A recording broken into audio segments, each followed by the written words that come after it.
morning, Kenya. Rise and shine to the morning momentum. This is your daily morning companion of a comprehensive rundown of the top stories making the headlines. Today, being the 24th day of March 2025. This is a daily compendium of local and international news, human interest stories, current affairs, and expert opinion. The hashtag on X is the morning momentum at Younib Media TV at Alphonce Albakwekwe. Let's take a look at the top stories making the headlines this morning. We start with Kenya's bold newspaper, The Standard. The elephant in the room this morning: don't trust Raila.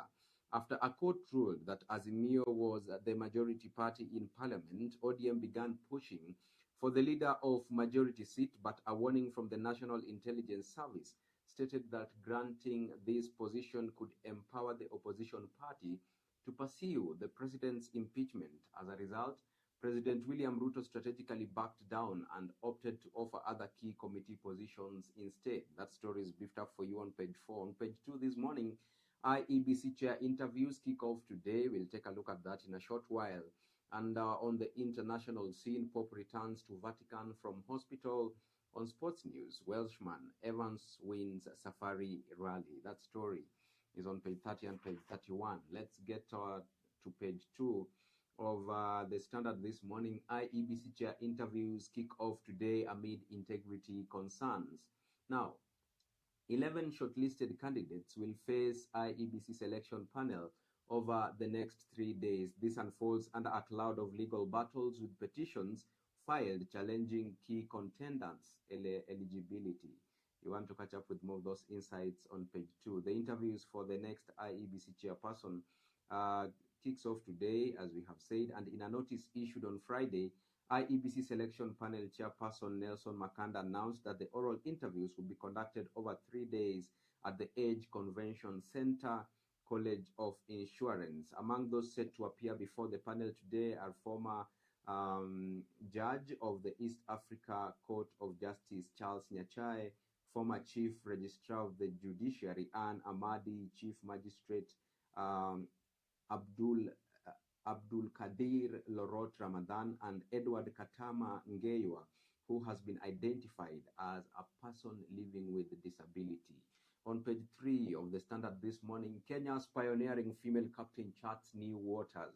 Elizabeth Wakesho's 15-year journey of resilience and determination has earned her the highest marine certification.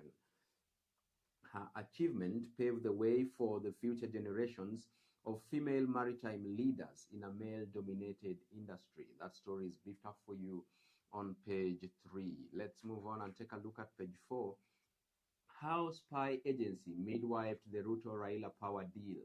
The NIS reportedly warned against ceding majority leader seat to opposition.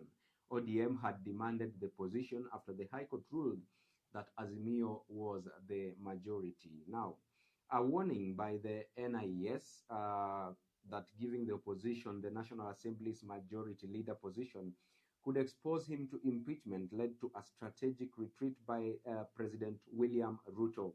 The intelligence briefing, which followed Raila Odinga's unsuccessful bid for the African Union chairmanship, came at a time when ODM was pushing for significant positions in both parliament and executive. This pressure prompted Ruto to reach a deal with the opposition party, offering key parliamentary and cabinet positions to secure the stability of his presidency. So this morning, our big question is, do you believe that the president ought not to have trusted Raila, as the Standard puts it this morning? Tell us what you think about the story making the headlines on the paper this morning, which is "Don't Trust Raila."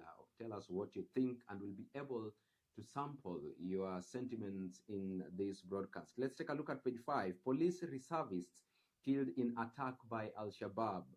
The insurgents raided a camp in Fafi, Garissa County on Sunday morning, and the dawn attack left 4 officers injured. That story is beefed up for you on page 5. Let's take a look at page 6. How ODM senators have reaped fruits of Ruto-Raila handshake. Raila's party secured leadership of 7 committees in recent Senate elections. And the party previously led two committees traditionally reserved for the opposition. The ODM party is having the last laugh by controlling 7 out of the 19 Senate committees, while the UDA party controls the other 11. ODM gains reflect to the growing working relationship between President William Ruto and ODM leader Raila Odinga. The party, which had previously been in charge of only 2 Senate oversight committees, now holds significant leadership positions. You want to catch up with more of those insights on page 6. Let's take a look at page 7. 2 top Kiambu leaders linked to prime land grab. Now, Postal Corporation of Kenya has faced hurdles in its bid to reclaim the land. Powerful political forces and police inaction have left the property vulnerable to encroachment. That story is beefed up for you on page 7. Now, a land dispute has erupted in Kiambu with 2 influential politicians accused of using their connections within the county government to facilitate the illegal takeover of land belonging to the Postal Corporation of Kenya. The prime property, approximately 1.5 acres, is located near a major bus stop in the heart of Kiambu town. It houses a post office but is now at risk of being lost to private developers in a scheme allegedly involving compromised police officers. That story is beefed up for you on page 7. Let's take a look at page 8. TB testing and treatment disruptions spark fears of rising HIV deaths. Now, USAID cuts have left essential diagnostic services and transport networks in jeopardy. Without support, the county faces a dangerous rise in untreated TB and HIV-related deaths. You want to catch up with more of those insights on page 8. Let's just take a look at the statistics. 139,000 people in the country developed TB in 2023. 17,000 children get infected with TB in Kenya every year. Now, among the common symptoms of TB include chest pain, weakness, fatigue, weight loss, fever, and night sweats. You also have how to deal with TB prevention measures highlighted for you on page 8. Let's take a look at page 9. I'll not stop donating to churches, Ruto vows. The president was expected to attend church in Nyeri, but went to AIC Jericho instead. He has previously faced criticism for donating tens of millions of shillings to churches. President William Ruto has reaffirmed his commitment to fundraising for churches despite criticism. The president was speaking when he attended Sunday service at the Jericho African Inland Church in Nairobi, contrary to earlier speculation that he would attend a church service in Nyeri.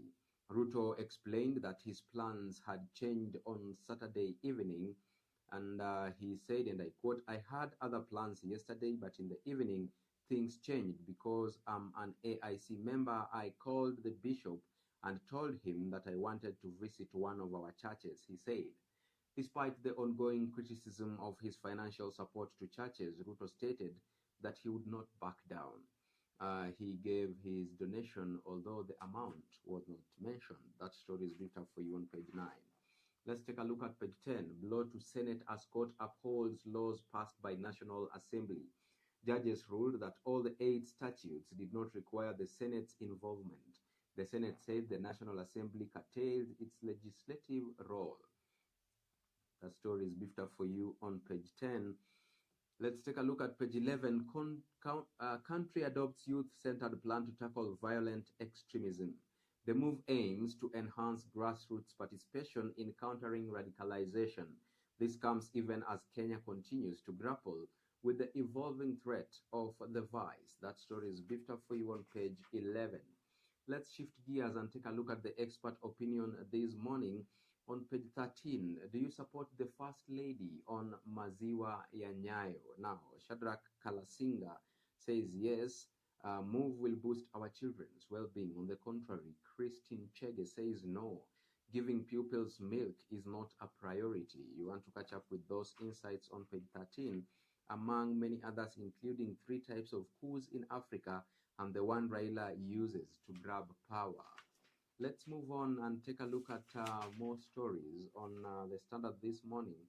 On the Health and Science article, it is how doctors are keeping FGM alive. The illegal practice is now being carried out by medical personnel in hospitals at an alarming rate, eroding the gains made in the past 2 decades. That story is beefed up for you on the Health and the Science article. Let's take a look at county news. We start with Kilifi, Shakahola, why victims' kin are planning to bury banana stems. Some families have resigned themselves to the possibility that they will never find the bodies of their loved ones. Some 488 bodies of followers of the Good News International Church were retrieved from the shallow graves.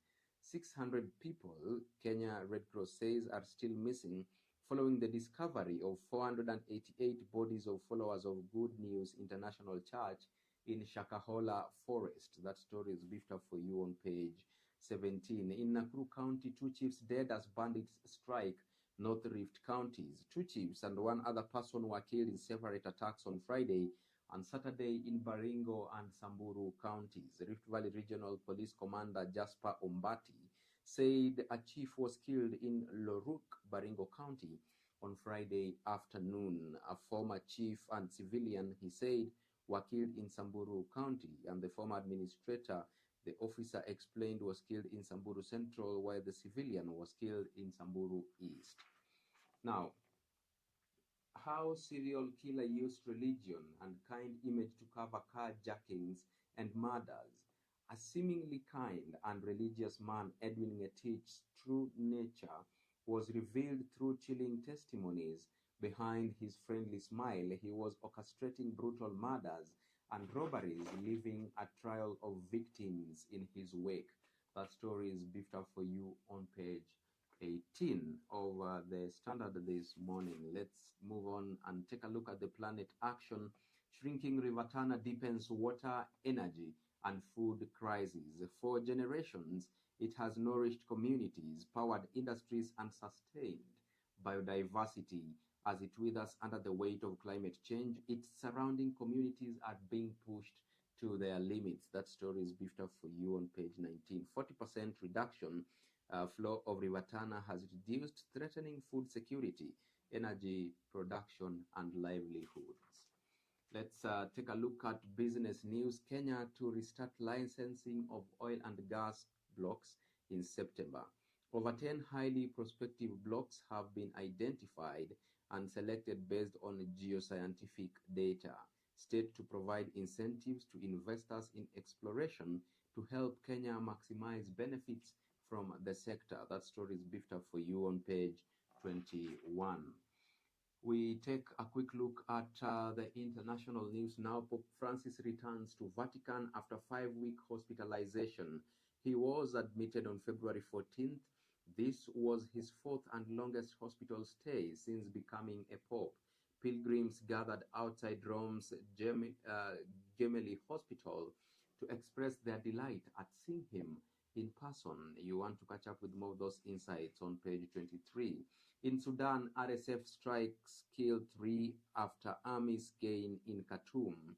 3 civilians, including 2 children, were killed on Sunday in an artillery attack by the paramilitary Rapid Support Forces on Omdurman, part of Greater Khartoum, a medical source told AFP. Eyewitnesses in the area said the strikes were some of the heaviest in recent months, coming 2 days after the army recaptured the capital's presidential palace in a major symbolic victory. That story is beefed up for you on page 23. Let's take a look at Uganda. Jen Muhoozi, we are coming for Kisangani. Uganda's army chief claimed on Sunday that his troops or the Rwanda-backed M23 armed group would enter the key Congolese city of Kisangani in the coming days. Muhoozi, who is also son of the Ugandan President Yoweri Museveni, said either the Ugandan army or the M23 would be in the city in 1 week. The Rwanda-backed M23, a Congolese armed group, has seized control of large swathes of eastern Congo in recent months. We take a quick look at sports news now on the Standard this morning. We start with athletics. Disappointing outing for Kenya in Nanjing. Kenya ends 3 days of reverting world indoor action with no medal.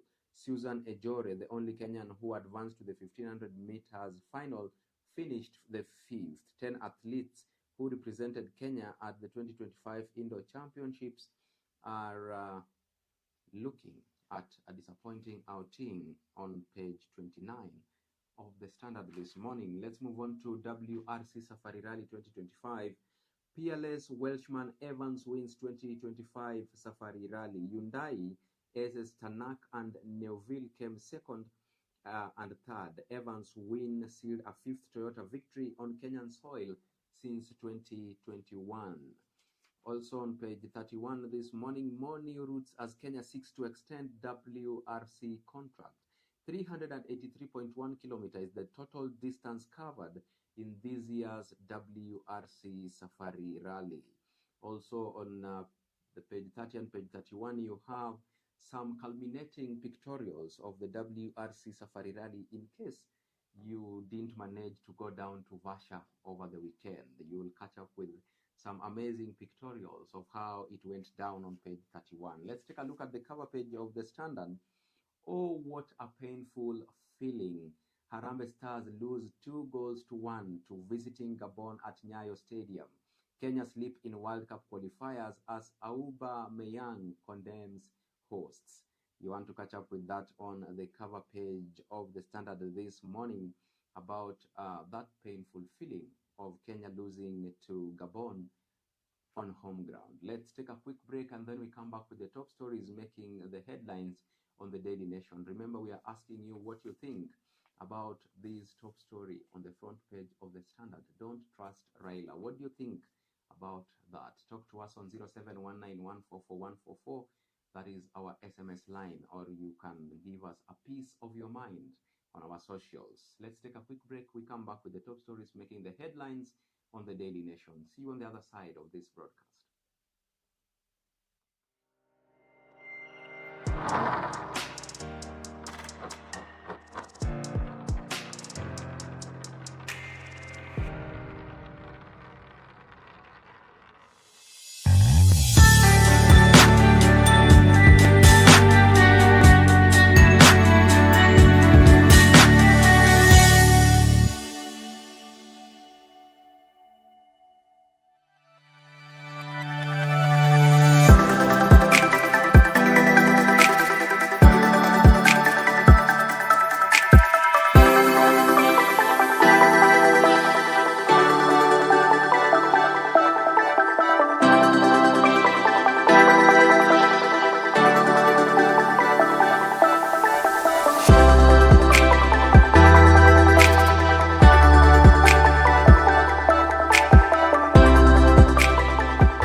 Welcome back to the Morning Momentum. If you're just joining us, you are rolling with the host with the most, Alphonce. Ouma is my name. Let's take a look at the Daily Nation. On the front page this morning, auctioneers target courier. Save for a court order or payment of an undisclosed debt. The auctioneer's hammer will land on 2 residential buildings owned by former Trade Cabinet Secretary Moses Kuria. Anyone wishing to wrestle the 2 properties off the hands of the vocal politician, who is one of the president's economic advisors, will have to pay a refundable 3 million shillings bidding deposit to the auctioneer and then square it out with other potential buyers on April of 8th. On the front page also this morning, woman loses bid for 10-fold rise in child support from rich ex-lover. That story is beefed up for you on page 3. On page 6, huge cost of 7 extra PSS revealed. It will cost the taxpayer 66.6 million shillings a year in monthly salaries for an additional 7 PSs following President William Ruto's recent reorganization of his government. On page 5, interviews to pick new IEBC officials begin amid questions over sustainability of some candidates. Let's get up close and candid with the nation on page 2. President promises 3,500 new classrooms in Nairobi. Head of state affirms his commitment to building churches. The president says government investing heavily in education infrastructure in the city to help address a huge shortage in public schools. You'll catch up with that on page 2. On page 3, city woman loses appeal for tenfold rise in child support from quote-unquote rich ex-lover. The High Court concurs with Children's Court on how pair should share responsibilities. The judge says man's business was undermined by COVID-19 pandemic. That story is beefed up for you on page 3. Also, last moments of taxi driver lured to his murder with a lucrative contract. George Njuguna, taxi driver, was excited at the prospects of a mouth-watering deal last July. A 2-week contract to ferry a group of foreigners who were arriving in the country for a church mission was the kind of deal every operator dreamed of. He shared the good news with his wife, Susan Wangeshi, and mother, Jane Murigi, who had given him the vehicle to support his wife and 2 children. You'll catch up with more insights of that story on page 3. Let's take a look at page 4. Curious properties up for auction. Company owned by presidential advisor came into the limelight after winning state's cooking oil tender. Properties that are set to be sold are an apartment block located in Juja and another one in Ruaka, both in Kiambu County. At a glance, UAE registered farm ownership. Mr. Moses Kuria has maintained that he does not own Investment Africa FZCO, but an advertisement by Garam Investments Limited revealed that Mr. Kuria and Invest Africa share a postal address. That story is beefed up for you on page 4. On page 5 this morning, IEBC interviews begin as suitability questions raised. 8 men and 3 women shortlisted for position of chairperson will be first to appear before the panel. Lobbies cite breach of the law, saying Nyachai and Mdivo should have resigned from state positions. That story is beefed up for you on page 5. Let's move on and take a look at page 6. How the new 7 PSS will impact the bloated wage bill.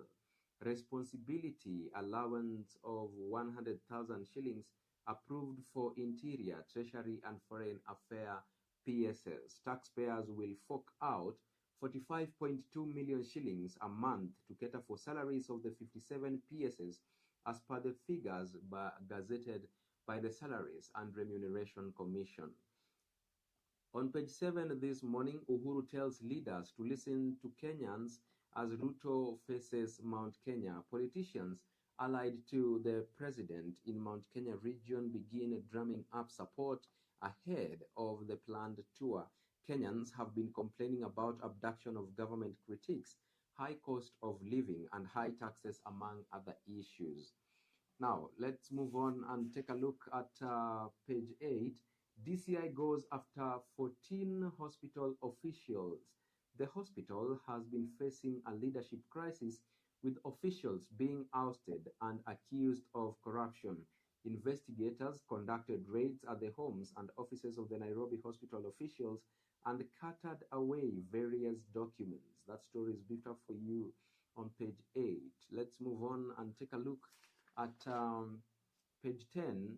Ignored warning on septic tank causes death of 2 students.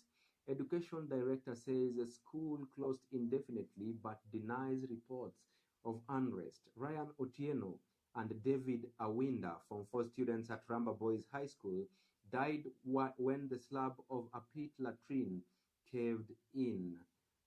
Now, school thrown into mourning, 12 hours is what it took rescue workers to retrieve the bodies of the 2 students. That story is beefed up for you on page 10. Let's take a look at page 11. Alarm as rogue traders sell fake fertilizer. CS assures of enough stock at NCPB, saying 2.6 million bags of subsidized input distributed since December. That story is beefed up for you on page 11. We take a look at the expert opinion. Matatus best describe the chaos of our existence. The chaos in our transport system is affecting every facet of our lives as we cannot plan our days effectively. That story is beefed up for you on page 12. Let's move on and take a look at county news. We start with Elgeyo Marakwet. Now, shame of county referral hospital with one theater. Report reveals that Iten-based facility has no anesthesiologist. An audit report for 2023-2024 fell short of declaring the facility unfit to be a level 5. Briefly, in Nairobi County, NMG donates food, books to Mama Fatuma home. And in Garissa County, Shabab kills 6 police reservists and injure 4. Now, suspected Shabab militants have killed at least 6 national police reservists and injured 4 others in Garissa. The attack happened in the Bianmado area of Fafi yesterday morning. Deputy County Commissioner Naftali Kojo described the 5:30 a.m. incident as unfortunate. We move on to West Pokot County. 4 Kenyans killed in Uganda car accident. 4 Kenyans were killed in a road accident on Saturday night at Tapach along the Moroto-Napak Road in Uganda. West Pokot County Commissioner Khalif Abdullahi has said. In Uasin Gishu, Abua, 900 million shillings land and fights by 2 communities. Masais, Nandis have been wrangling over Nyali Bay farm since the white settlers' exit. Police boss asked to provide security to enable subdivision of land as directed by the court. That story is beefed up for you on page 16. Let's move on and take a look at international news this morning. Pope Francis leaves hospital after 5 weeks. Catholics around the world have been praying for Pope's recovery, and the pontiff was hospitalized in February following a pneumonia infection. Now, in Khartoum, over 45 killed in RSF attack.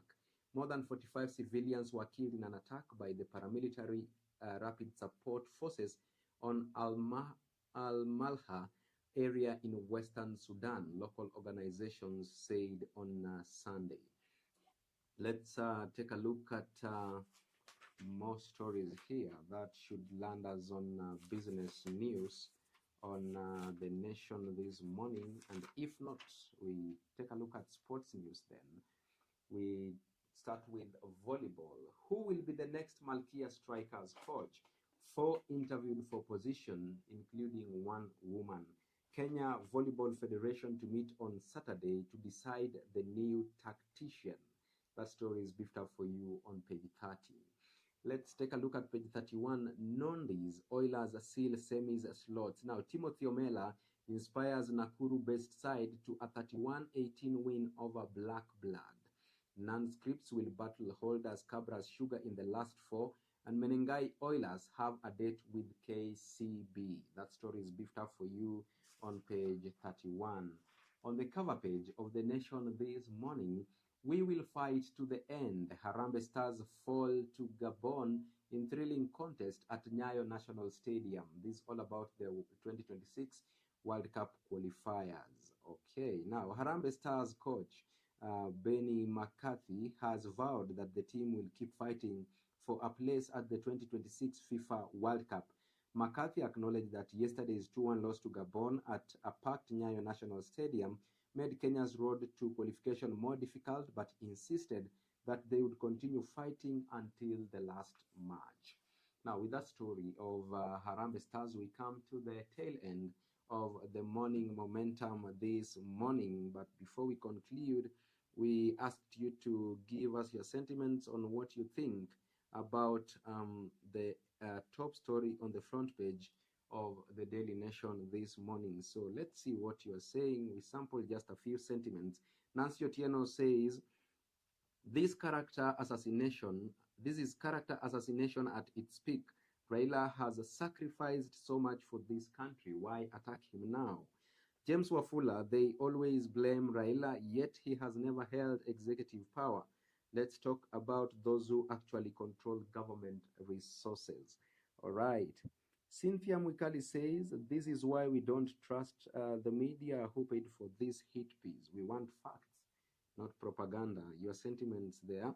Now we continue. Let's see. Jane Wanjiru says he's watching from Kayole Junction. People are waking up. Raila thrives on political deals, not real solutions. This headline is spot on. Thank you for your sentiment, Jane Wanjiru. Peter Kipruto says Raila has made too many promises that never come true. He always calls for change, but what has he changed? Right. Thank you, Peter, for your sentiments. Maybe the last two. Samuel Kariuki says, instead of fighting over Raila, can we focus on what Kenya actually needs? Our economy is struggling and we are debating headlines. All right. Brenda Omondi says, trust or not, Raila remains one of the most influential politicians in Kenya. That's what matters. And lastly, this is who?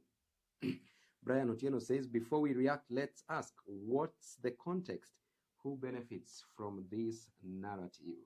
Thank you so much for your sentiments. That brings us to the end of the morning momentum this morning. We appreciate your company and for choosing to watch the best youth television network in East and Central Africa. My name is Alphonce Ouma, and the program on air has been the morning momentum. Our heartfelt gratitude also goes to all those who made this broadcast a success. The chief controller this morning has been Anifa Kavira. See you tomorrow, same time, different location. Until then, do have a beautiful week ahead of you. Bye-bye for now.